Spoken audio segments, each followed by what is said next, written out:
حالات کو لاتے ہیں اس سے بنانے کے لیے حالات لاتے ہیں۔ تخریب یہ تعمیر سے پہلے ہوتی ہے۔ تعمیر نظر آتی ہے لیکن تخریب نظر نہیں آتی۔ یہ بات آپ کو جلدی سے سمجھ میں آئے گی کہ آپ نے مدرسے کو توڑ دیا، آپ نے مدرسے کو شہید کر دیا، آپ نے مدرسے کے اوپر پھاوڑے چلائے، آپ نے مدرسے کے اوپر بلڈوزر چلائے، تو عقل سے پوچھو کوئی ظلم ہے؟ ظلم ہے؟ ظلم نہیں ہے، کیونکہ جو بگاڑا ہے بنانے کے لیے بگاڑا ہے۔ مثال دے رہا ہوں صرف کہ جو ہے چاہے توڑا گیا، اس کی دیوار اگر اپنی برادری کے اعتبار سے سوچے گی، مدرسے کی دیواریں اگر سوچنے لگ جائے ہم پہ ظلم ہو رہا ہے، پھاوڑا چلایا جا رہا ہے، ہماری اینٹ بجا دی گئی، ہمارا ڈھانچہ گرا دیا گیا، لیکن یہ دیواروں تمہیں بگاڑنے کے لیے نہیں توڑا گیا، تمہیں بنانے کے لیے توڑا گیا۔ اللہ کبھی مسلمانوں پہ حالات لاتے ہیں، کبھی مسلمانوں پہ ظلم ہوتا ہے، تو اے مسلمان تجھے بگاڑنے کے لیے حالات نہیں آ رہے بلکہ تجھے بنانے کے لیے حالات آ رہے ہیں۔ تو تعمیر سے پہلے تخریب ہوتی ہے جہاں انسان کی سوچ نہیں پہنچتی۔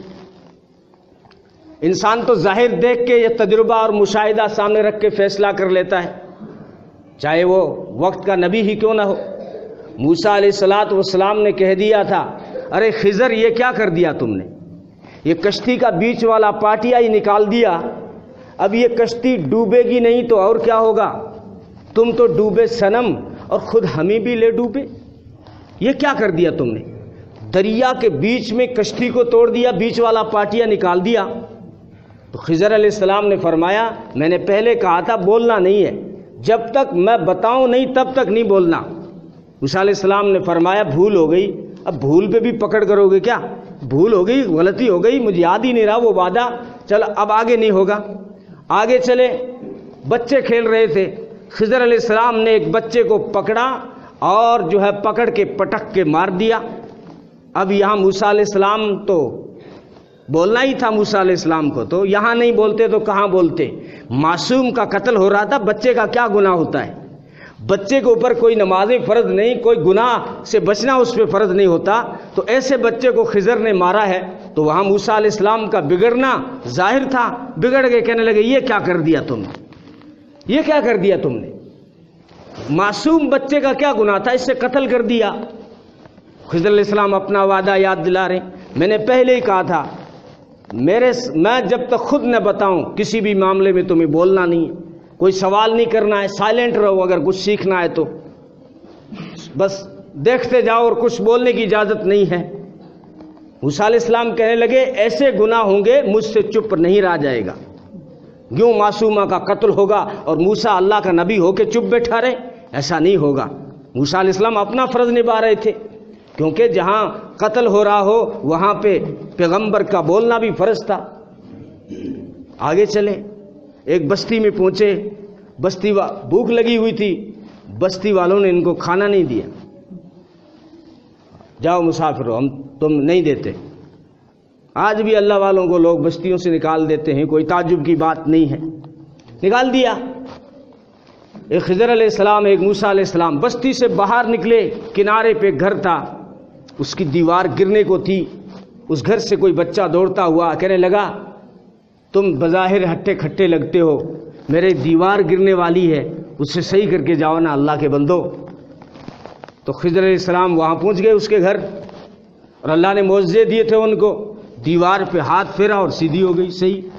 اب یہاں موسیٰ علیہ السلام بول پڑے کہ یہ فری میں صحیح کر دی، اس گاؤں والوں نے کھانا ہی نہیں دیا ہمیں اور ہماری مہمانی کا تک کا نہیں پوچھا، چلو دیوار صحیح کرنی تھی، اچھا کام ہے، لیکن کم سے کم مزدوری سے صحیح کرتے۔ انہوں نے تو روٹی نہیں کھلائی، لیکن ہم مزدوری تو یہاں کر لیتے، سفر میں چل رہے ہیں، بھوک ہے اور ہمارے پاس اسباب نہیں ہیں، تو کم سے کم ان کی مجبوری تھی تو ہماری مزدوری ہو جاتی، کچھ پیسے لیتے، اگر مستری کے نہیں لیتے تو لیبر کے ہی لے لیتے، کچھ تو لیتے۔ موسیٰ علیہ السلام نے فرمایا ھذا فراق بینی و بینک، بس بہت ہو گیا، اب یہ جدائی کا وقت آ گیا تیرا میرا، 2-3 مرتبہ برداشت کر لیا، نہیں بولنا تمہیں پھر بھی بولتے ہو، نہیں بولنا پھر بھی بولتے ہو۔ کہا ٹھیک ہے یہ میرے سے بھی برداشت نہیں ہوگا کہ ایسے معاملوں میں چپ رہوں، لیکن یہ تو بتاؤ تم نے کشتی کیوں توڑ دی تھی، اس معصوم کو کیوں قتل کر دیا، فری میں کیوں دیوار صحیح کر دی؟ کہا جو ظاہر میں تمہیں نقصان نظر آ رہا تھا، کشتی کا میں نے پاٹیا نکال دیا تھا، انسانی عقل کے اعتبار سے ظاہر میں نقصان تھا، لیکن حقیقت میں وہ بگاڑنے کے لیے نہیں تھا، بچانے کے لیے تھا۔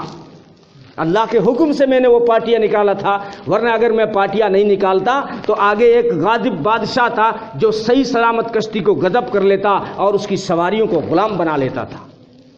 یہ ہماری کشتی میں ہم نے عیب کر دیا تب بچ گئی۔ اچھا وہ معصوم کا کیا گناہ تھا، اسے تم نے قتل کر دیا؟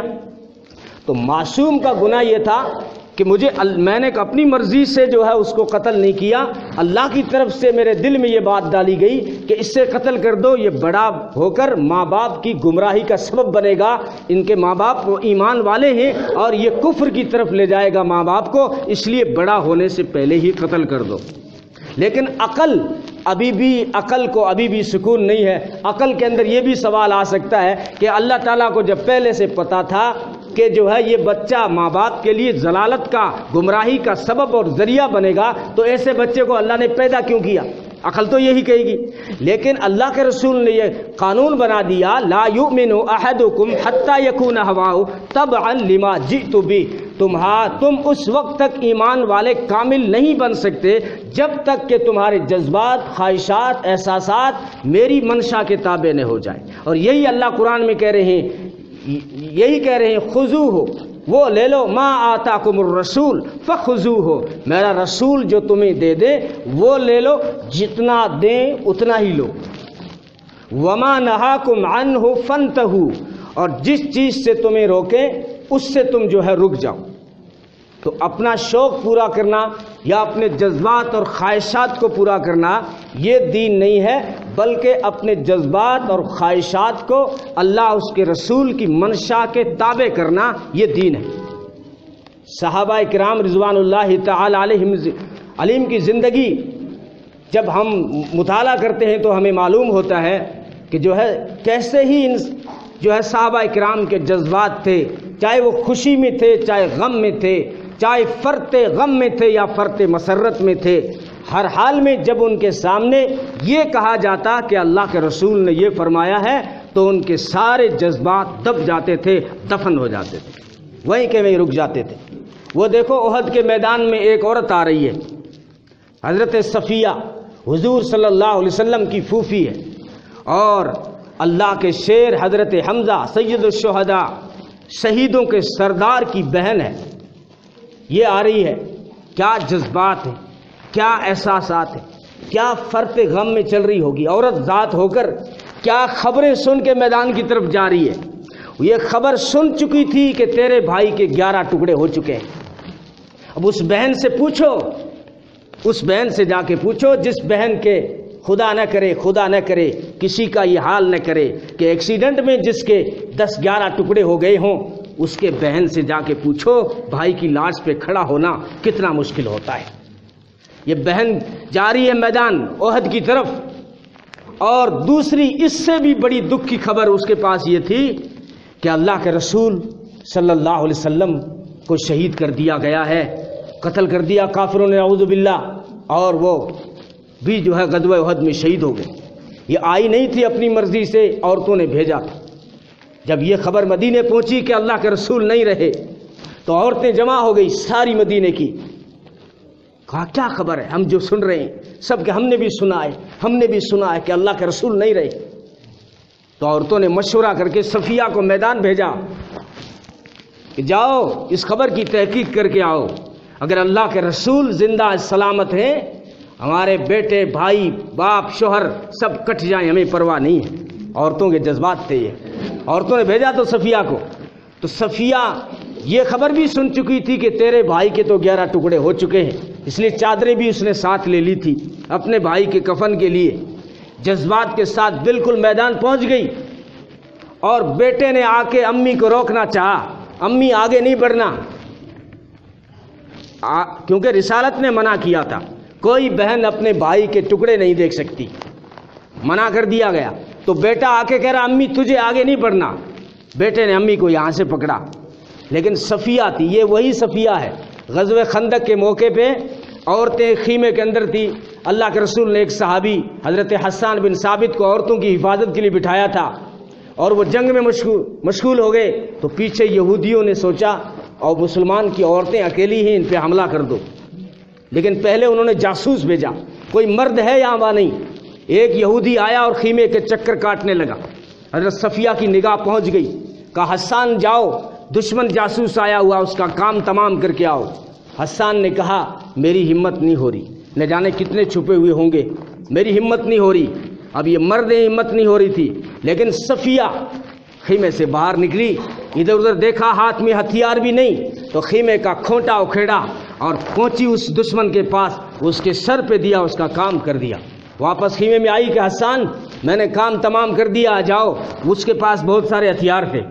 کسی ہتھیار والے کو ایک عورت ہو کر کھونٹے سے مار کے آ گئی، کھونٹے سے جہنم پہنچا کے آ گئی. اس کے پاس ہتھیار بھی تھے. حسان میں نے کام کر دیا، جاؤ اس کے ہتھیار کھول کے آؤ. کہا میری اب بھی ہمت نہیں ہو رہی، ہو سکتا ہے وہ زخمی حالت میں بھی کوئی تیر چلا دے، میں قریب پہنچوں اس سے پہلے وہ تیر چلا دے. صفیہ دوبارہ گئی ہے، اپنے جسم پہ کپڑا لپیٹا، ہاتھوں پہ بھی کپڑا لپیٹا، کیونکہ غیر محرم کو میں ہاتھ نہیں لگا سکتی. اپنے ہاتھوں پہ کپڑے لپیٹے اور جا کے اس دشمن کے ہتھیار کھولے اور خیمے میں لے آئی اور اس کے سر کو کاٹ کر دشمن کے سر کو اتنا دور پھینک دیا. نوجوانوں تم اتنی دور گینڈی بھی نہیں پھینک سکتے جتنا صفیہ نے دشمن کا سر پھینک دیا تھا. وہاں تک پہنچا دیا یہودیوں تک ان کے سر کو پھینک کر. یہ کتنی مضبوط عورت ہے اور کن جذبات میں میدان کی طرف جاری ہے. تو بیٹے نے جب آ کے پکڑا، امی آگے نہیں جانا ہے، تو کونی ماری. بیٹا تھا اپنا، کوئی تو غیر نہیں، کونی ماری اور چلتی رہی. نہیں مانی بیٹے کی مان. بیٹا کیا کرے، اب کیسے روکے امی کو، صفیہ کو کیسے روکے. بیٹا پیچھے سے کہتا ہے امی اللہ کے رسول نے منع کیا ہے آگے بڑھنے سے. علماء لکھتے ہیں کہ صفیہ ایک پاؤں اٹھا چکی تھی، آگے بڑھنے کے لیے ایک پاؤں اٹھا چکی تھی.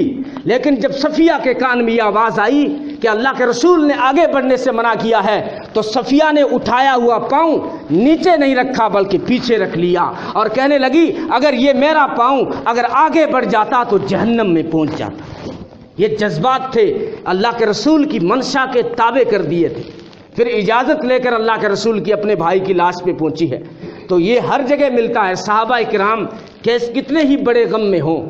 یہ تو جھوٹی خبر آئی تھی کہ اللہ کے رسول دنیا میں نہیں رہے، لیکن ایک دن جب سچی خبر بھی آ گئی، مدینے میں کوہرام مچ گیا. صحابہ دوڑے ہوئے مسجد میں آئے، عورتیں ایک طرف جمع ہو گئی اور انصار اپنے محلے میں جمع ہو گئے اور لوگ سب مسجد میں جمع ہو چکے ہیں. اکثر مسجد میں مہاجرین تھے. انصار جو ہے ثقیفہ بنو سعدہ میں وہاں جمع ہو گئے تھے. عورتیں الگ جمع ہو گئی تھی گھروں میں. عائشہ کے گھر میں عورتیں جمع ہو گئی، یہاں مسجد میں مہاجرین جمع ہو گئے. انصاریوں کے محلے میں جو ہے انصار جمع ہو گئے. اب حضرت مسجد میں تو یہاں میں یہ بتانا، بس مجھے یہی بات ثابت کرنی ہے کہ صحابہ کرام کے حالات چاہے کتنے بھی غم میں ہوں یا کتنے بھی خوشی میں ہوں، لیکن دین کی منشا کو، اللہ کے رسول کی منشا کو اور اللہ کی منشا کو سامنے رکھتے تھے اور اس سے ہر حال میں آگے رکھتے. کیسا ہی حال آ جائے. اب اس سے بڑا کیا حال ہوا ہوگا. صحابہ نڈال تھے. علی کہتے ہیں اگر ہمیں اللہ کے رسول نے منع نہیں کیا ہوتا ہم چیخی مار مار کے جنگل کو نکل جاتے. آج ہم لوٹ کے مدینے کبھی نہیں آتے. کیا کریں، یہاں مدینے والا ہی نہیں رہا. کیا کریں، آگے مجلس میں جب شمع ہی نہیں رہی. یہ حالات ہیں. اور عمر جیسا مضبوط انسان بھی اس دن جو ہے فرط غم میں اتنا نڈال نظر آیا. کہنے لگا خبردار، یہ خبر مجھے میرے کانوں تک نہیں آنی چاہیے. کسی نے کہہ دیا سر اڑا دوں گا. ابو بکر نے آ کے امت کو سنبھالا، عمر کو بٹھایا، تقریر کی. اور دوسری طرف انصار کیا فکر کر رہے ہیں. انصار کے محلے میں بھی یہی فکر ہو رہی ہے. حالانکہ اللہ کے رسول کا ابھی تجہیز و تکفین ہونا